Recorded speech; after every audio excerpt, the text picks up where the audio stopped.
جبریل براق لے کے حضور کی خدمت میں حاضر ہوتا ہے۔ حضور فرماتے ہیں دون البغل فوق الحمار، وہ جو براق تھا وہ خچر سے کچھ چھوٹا تھا اور گدھے سے کچھ بڑا تھا، تو میرے لیے براق تیار ہے۔ تو جبریل نے کہا کہ سب سے پہلے آپ کے دل کو غسل دینا ہے۔ تو فرماتے ہیں کہ میرے سینے سے دل کو نکالا گیا اور ایک تشتری میں رکھا گیا، اللہ اکبر، اور آب زمزم سے اس کو غسل دیا گیا۔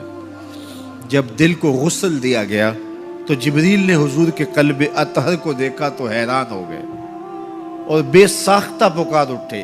علامہ بدر الدین عینی نے شرح صحیح بخاری کے اندر لکھا ہے کہ جو ہی قلب مصطفیٰ جبریل نے دیکھا تو بے ساختہ پکار اٹھے کہ قلب سدید فیہ عینان تبصران و اذنان تسمان، واہ واہ کیسا دل ہے جس میں دو آنکھیں ہیں دیکھتی ہیں، دو کان ہیں جو سنتے ہیں۔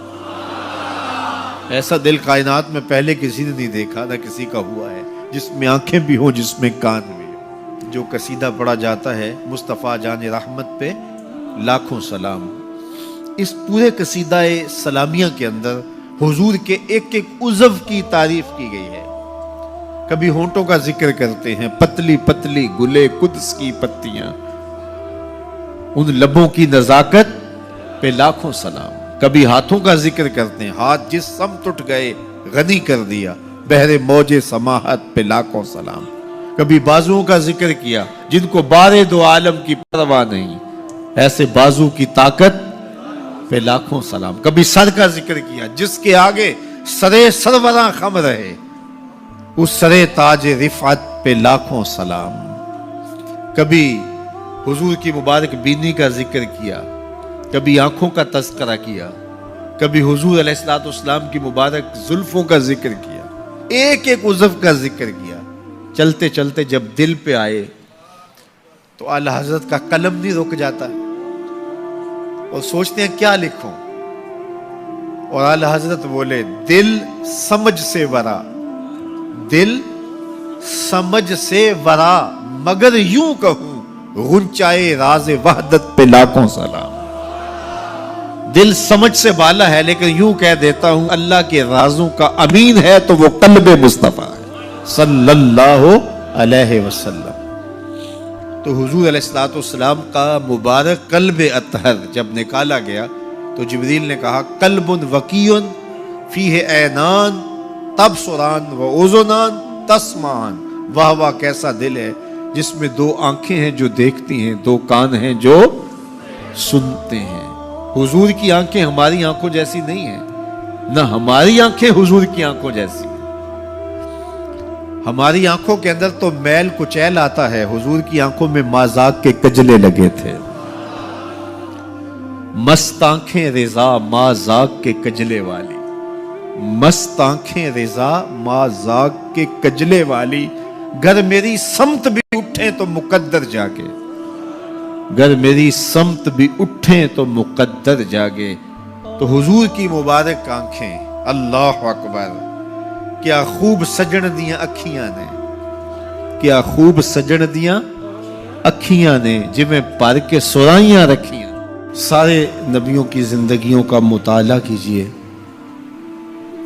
ان کو سخت سے سخت، کٹھن سے کٹھن حالات کا مقابلہ کرنا پڑا اور حالات کی سختیاں انہوں نے گوارا کی، لیکن اٹھنے والے قدم پیچھے نہیں ہٹے، وہ آگے ہی بڑھتے چلے گئے اور عظیمتوں کے سفر طے کرتے گئے۔ سب سے زیادہ مشکل اور کٹھن حالات میرے اور آپ کے آقا و مولا حضور نبی رحمت صلی اللہ علیہ وآلہ وسلم کو ملے، اور حالات کا جبر حضور کو سہنا پڑا، تلخیاں گوارا کرنی پڑی۔ پیدا ہوئے تو باپ کا سایہ سر پہ نہیں تھا، 6 سال کی عمر تھی کہ ماں انتقال کر گئی۔ حضور نے اعلان نبوت کیا تو اپنے ہی مخالف ہو گئے۔ سب سے پہلا شخص جو کھڑا ہوا اور جس نے بدتمیزی کی وہ رشتے میں سکا چچا لگتا تھا۔ اس کی بیوی سارا دن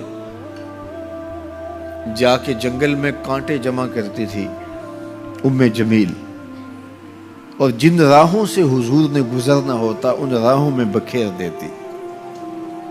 کہ پاؤں زخمی ہوں گے اور منزل پہ پہنچ نہیں سکیں گے، لیکن میرے حضور گھر سے نکلتے ہیں، ان کانٹوں سے بچ کے گزرتے ہیں اور ان گڑھوں سے بچ کے گزرتے ہیں اور پھر بھی ان تک پہنچ جاتے ہیں۔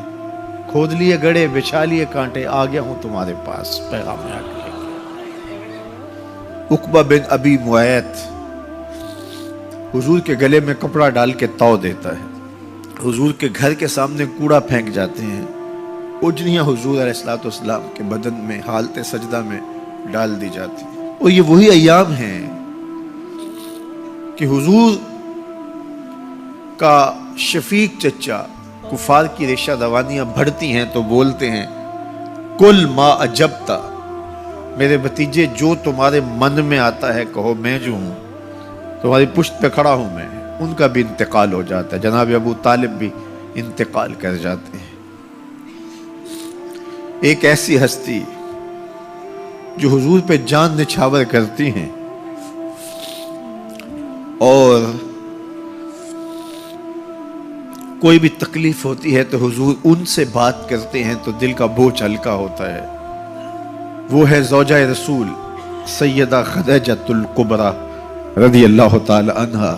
نزول وحی کے بعد جب حضور کی طبیعت پر ایک گرانی آتی ہے تو وہ خدیجۃ الکبریٰ ہی تھی جو کہتی ہیں کہ کلا واللہ ما یخزیک اللہ ابدا، حضور آپ پریشان نہیں ہو، آپ کا رب آپ کو کبھی بھی تنہا نہیں چھوڑے گا اور آپ کو پریشان نہیں ہونے دے گا، اس لیے کہ آپ دکھیوں کے کام آتے ہیں، ضرورت مندوں کی ضرورتیں پوری کرتے ہیں، اور جن کا کوئی کمانے والا نہیں آپ اس کی مدد کے لیے کھڑے ہوتے ہیں، یتیموں کا سہارا ہیں اور بیواؤں کا آسرا ہیں۔ آپ کا رب آپ کو کبھی بھی پریشان نہیں ہونے دے گا۔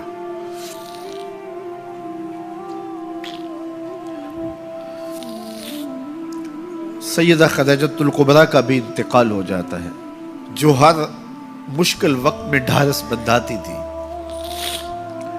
پشت پہ سایہ بن کے نگہبانی کا فریضہ انجام دینے والے چچا بھی انتقال کر جاتے ہیں۔ عقبہ بن ابی معیط کی بدتمیزیاں بڑھ جاتی ہیں، راہوں میں کانٹے بچھتے چلے جاتے ہیں، گڑھے کھودے چلے جاتے ہیں، ادھر حضور کے غلاموں کو پکڑ کے چوراہوں میں لٹا کر کے کوڑے مارے جاتے ہیں، چکیاں پسوائی جاتی ہیں۔ حضور گزرتے ہیں تو عمار ابن یاسر کے خاندان کے ساتھ تکلیفوں کے پہاڑ ٹوٹے ہوئے ہیں۔ حضرت سمیہ رضی اللہ تعالی عنہا جو حضرت عمار ابن یاسر کی والدہ ہیں، ان کو مکے کے ایک چوک کے اندر ابو جہل نیزہ مار کے شہید کرتا ہے۔ حضرت یاسر شہید کر دیے گئے، بلال حبشی چکی پیستے ہیں اور بدن میں ان کے میخیں ٹھوکی جاتی ہیں۔ عجیب عالم ہے، اپنے بھی مخالف سکا چچا راستہ روک کے کھڑے ہو جاتا ہے، اوجریاں پھینکی جاتی ہیں، کانٹے بکھیرے جاتے ہیں۔ طائف گئے تو ان کا رویہ اتنا شرمناک اور اتنا دردناک تھا کہ اس کی تلخیاں بھولتی نہیں ہیں۔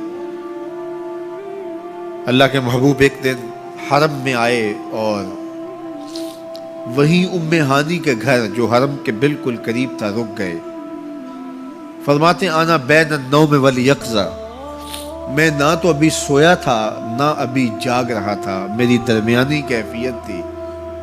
تو فرماتے ہیں کہ میں اپنی چچا زاد بہن ام ہانی کے گھر میں تھا کہ جبریل براق لے کے آ گئے اور آ کے سندیسہ دیتے ہیں ان اللہ اشتاق الی لقائک یا رسول اللہ، محبوب زمانے کے دکھوں نے آپ کو گھیر لیا اور تکلیفیں حد سے تجاوز کر گئی ہیں۔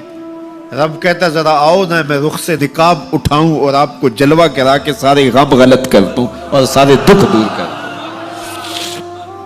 تکلیفیں حد سے بڑھیں، اذیتیں زیادہ ہوئیں تو مالک نے کہا محبوب وہ منظر بھی دیکھے کہ طائف کے بازاروں میں لوگ پتھر لیے کھڑے تھے، اب وہ منظر بھی دیکھو، رضوان جنت کے پھول لیے کھڑے ہوں گے، فرشتے کتاروں میں منتظر ہوں گے، وہ پتھر لیے کھڑے ہوں گے، یہ پھولوں کی کلیاں لیے جنت کی حوریں کھڑی ہوں گی، تو حضور کے استقبال کی تیاریاں ہیں.